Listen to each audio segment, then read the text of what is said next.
Howdy howdy, I'm Blind Nostalgia and you're watching my YouTube channel.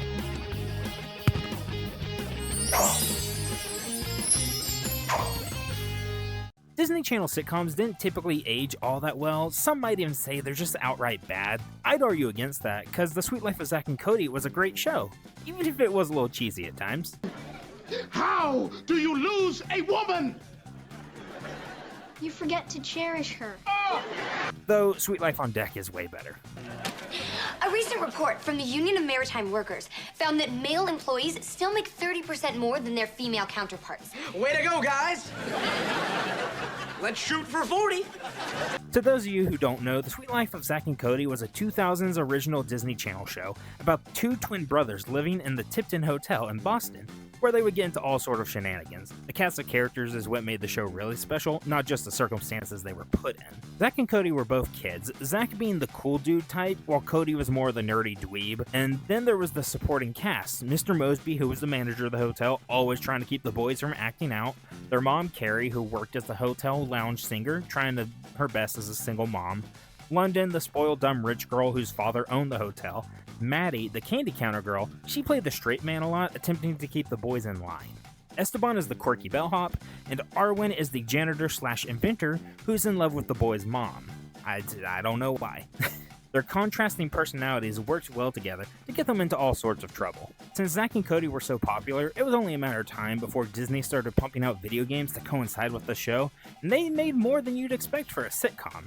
Not even 2 years after the show started to gain some traction, Disney released the boys' first major game for the Gameboy Advance on October 24, 2006, called The Sweet Life of Zack and Cody Tipton Caper. Developed by Artificial Mind and Movement, now known as Behavior Interactive, you know, the guys who made Dead by Daylight. It's always funny seeing game developers' early days. What genre would you guess a Disney Channel sitcom Game Boy game would be in? Maybe something simple like a 2D platformer or a minigame collection. Oh, what about a point-and-click adventure type game? No? Would you have guessed a Metal Gear meets Legend of Zelda clone? Yeah, me neither. But that's what we got. The story of the game is pretty direct. The boys broke a vase in the hotel lobby, so their mom grounded them. That didn't mean too much to them because they had to escape to the pool before the 4 a.m. ice cream stopped being served, and because the beauty pageant was being held at the hotel, the security was bumped up a lot more. Obviously, the boys not caring all that much, they're still gonna go for it. The game takes advantage of Zack and Cody's personality types. Zack is given water balloons that explode like bombs, and Cody gets a vacuum cleaner that was invented by Arwen that they had to find in the basement, which gives him the ability to suck and blow certain objects, mainly used in puzzles. Both items feel very similar to Link's bombs and Gust Jar from the Legend of Zelda Minish Cap. They unashamedly took some pretty heavy inspiration from. They use their items to solve simple puzzles to progress to the next floor of the hotel. Nothing too notable, just simple block pushing and pulling puzzles with the occasional button pressing. There's actually no combat in this game. It relies more on stealth, where the boys have to stay out of the line of sight from guard dogs, I have no idea why, and hotel employees. Thankfully, all of the enemies seem to have a debilitating visual impairment where they can only see directly in front of them, so it's quite easy to avoid being caught unless the game decides to randomly feel like giving the guards stronger vision out of nowhere. It happens far more than it really should. Sometimes to solve certain puzzles, you have to swap between the two boys, so they can unlock doors or hit buttons the other one couldn't. Nothing too special there, sort of Legend of Zelda Four Swords-like, but without the multiplayer. The game is pretty short, so to fill in the playtime a bit more, the boys are able to find pieces of photos that have gone missing from their mother's photo album, and have been scattered throughout the hotel. 4 pieces create a whole photo. What does putting a photo together reward you with? An incredibly crusty screenshot from the show. Putting aside the creepy factor that their mom has a photo album of all these people, seemingly as candid shots, it's still a really pointless, goofy reward. The crustiness isn't just left to the photo album though. The character portraits during story scenes are also really crunchy. The rest of the game uses stylized cartoon graphics, so seeing these blocky character shots seems so out of place it's almost funny. After all that negativity I said about it, you'd assume this game must be pretty bad, but honestly, I had fun with it, even if it is clearly just a kids game cash grab, though most reviewers at the time seem to have disagreed with me. Zack and Cody didn't stop at the Game Boy Advance though. With their second game released in 2006, on September 19th, they went into the next generation of hardware, the Nintendo DS, with the game Tipton Trouble. not even 2 months after the Game Boy Advance game. This time around, it's a bit more of an expected genre, a 2.5D platformer, but it's heavily reliant on those good old touchscreen controls developers love to push real hard back in the early days of the DS lifecycle. The game is developed by the same devs as the GBA game, so it's not entirely new territory for them. The story is more episodic in this game in the sense that each stage introduces a new idea, not sticking to one specific one. Like the first episode is about Arwen making robot maids that are going berserk, so Zack and Cody have to take them down before Mr. Mosby finds out. The next mission is London asking the boys to walk her dog for her, so they decide it's a good idea to sneak her dog into a competition that's being held at the hotel for a cash prize. It's all over the place. It's similar to the show itself. I think it gives it that level of wackiness you'd expect from a Disney sitcom though. Gameplay-wise, it has a similar idea to how the GBA game worked, but instead of them having different tools, it's more about their skill set. Zack is the athletic one, so he mainly is meant for platforming and climbing around, helping his brother get up past bigger obstacles. The reason Cody needs help is due to the vacuum cleaner he carries around, which he's used for more puzzle solving and projectiles. He uses it to shoot buttons or enemies with whatever projectiles the stage gives him. Speaking of enemies, there's actually combat in this game. Nothing special, it's just rapidly touching the touch screen whenever Cody needs to shoot a projectile at them, and it's hit or miss on whether the collision works or not, but it's there nonetheless. The vacuum cleaner is also sometimes used for platforming, like sucking onto moving platforms or blowing Zack upward to reach somewhere he couldn't reach. Zack and Cody working together is a big chunk of the game's mechanics. For example, the stealth from the first game remains, having the boys sneak past employees, but this time stacked atop of each other wearing a trench coat to make it look like they're an adult, like every cartoon you've ever seen ever. Or Zack climbing atop Cody's shoulder so he can make a jump higher than just by himself. Presentation-wise, the game is okay. While they're still inside the hotel, the stages vary enough to stop them from being too boring, just consisting of cartoonist exaggerations of what you'd expect a video game that's inside a hotel would look like. You know, a gym, hallways, kitchen, laundry, etc., etc. The story scenes, this time thankfully due to better hardware, have better character portraits, more identifiable and not as crusty looking as the Game Boy Advance. Though they're still not perfect, they clash pretty hard against the animated world the game takes place in. The game moves slowly, like almost to a boring degree. You're constantly having to swap back and forth between the brothers to get them to progress through the stage. The idea is interesting because they both respond to the environment differently based off their moveset, but it gets old pretty quick having to walk across a large chunk of the stage multiple times, and it's even worse if you mess up and repeatedly have to do it. You can't progress further till both brothers are at the next part of the stage, like a checkpoint or something like that, or at the end of the stage. You're stuck swapping back and forth between them, just taking the same paths over and over. Sometimes it's rewarding because they respond so differently to the environments, but mostly it isn't. It's just slowly trotting along huge chunks of the stage, and it's far more repetitive and annoying than it is fun. There's a minigame to help break up the main gameplay, which has Zack skateboarding through the hotel, dodging obstacles. It's more akin to something like Temple Run or Sonic Dash, just a basic 3-lane endless runner type game, but it actually does have an end. It's nothing special, but it breaks up the mundane gameplay enough, I guess. Unexpectedly, there's actually boss fights in this game, but just like the rest of the game, it's nothing magnificent, but it's just fun in the premise itself.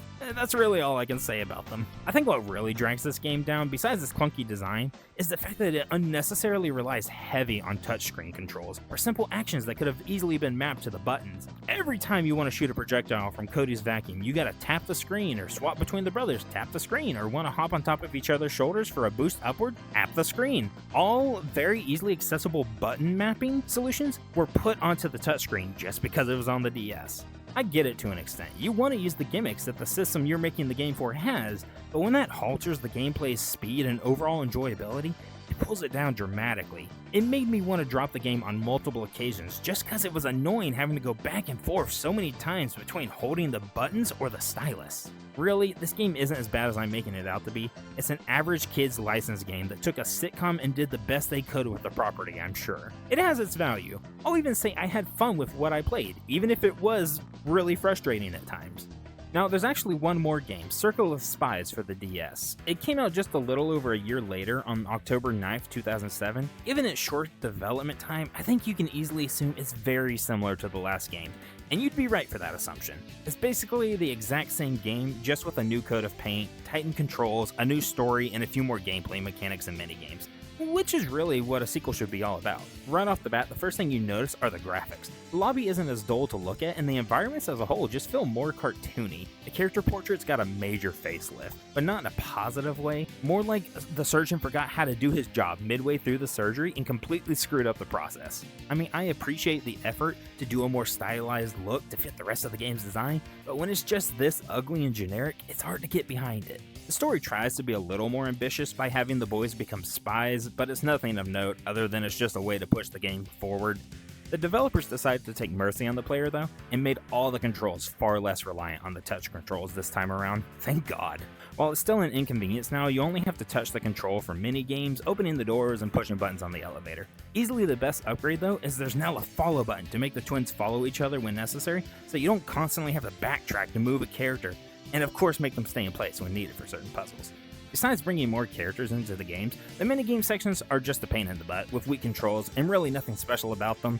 There's a section to where London balance her shopping bags along the way. It's nothing really of note. You have to touch the touchscreen to kind of drag it back and forth, keep it balanced as you're going through dodging employees and obstacles and stuff like that. Nothing all that special. There's even more platforming this time around. It's simple stuff, but I'd be lying if I said I didn't have fun playing it. Both Zack and Cody are actually capable of jumping around this time, but Zack is still the main one since he doesn't have the vacuum strapped to him.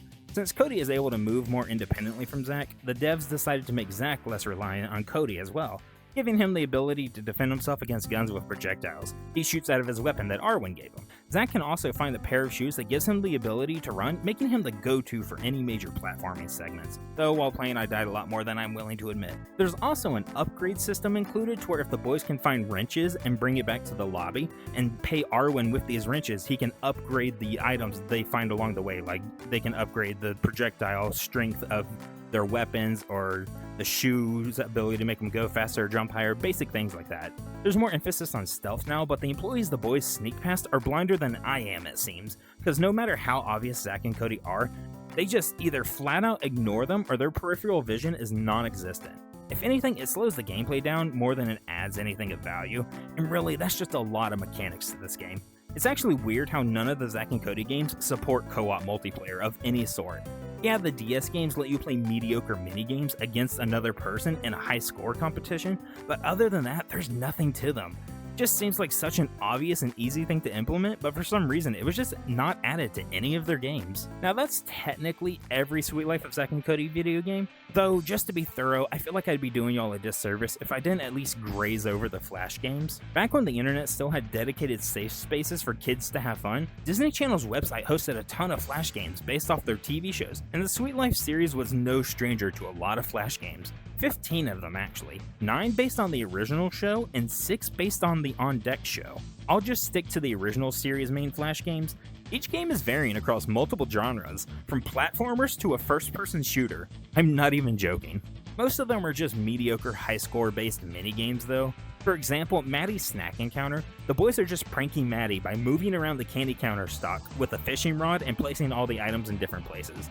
They have to move items quickly before Maddie realizes what's happening. It's really just a boring and repetitive game, that's about it. Pool Invasion was a collection of pool-themed games, such as balancing floaties on top of each other, getting them as high as possible while avoid being caught by their mom. The other game was bouncing basketballs into floaties, and the last one was shooting balloons floating by with a water gun while in an inflatable boat. Nothing all that exciting. Now this one is interesting. This is based off an episode of the show where Zack and Mr. Mosby were obsessed with an MMO RPG called Medieval Magic Quest. I used to love this episode because I just loved any episode that was based off of video games. I don't know why, it was always just it just drew me in all the time. I ate it up. For the title though, I don't know why they left out the magic. It was such a weird decision.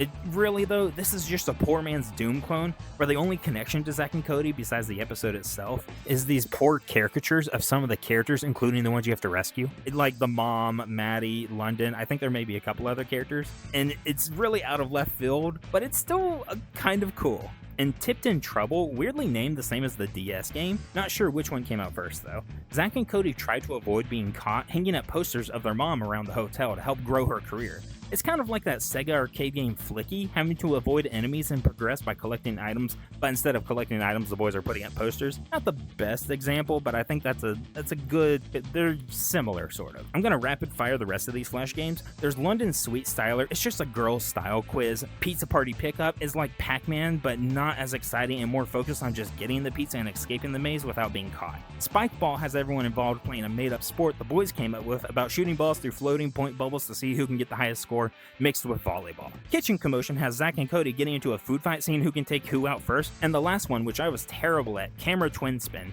The brothers have to collect their colored star, spinning around a movie set, trying their best to avoid obstacles. It seems pretty simple, but the few times I tried, I was getting absolutely wrecked.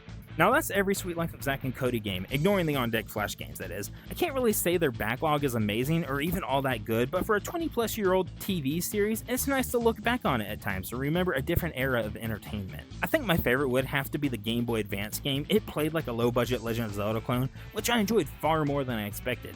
Have you ever played any of these or another Disney Channel show-based game? If so, which one was your favorite? Tell me down in the comments.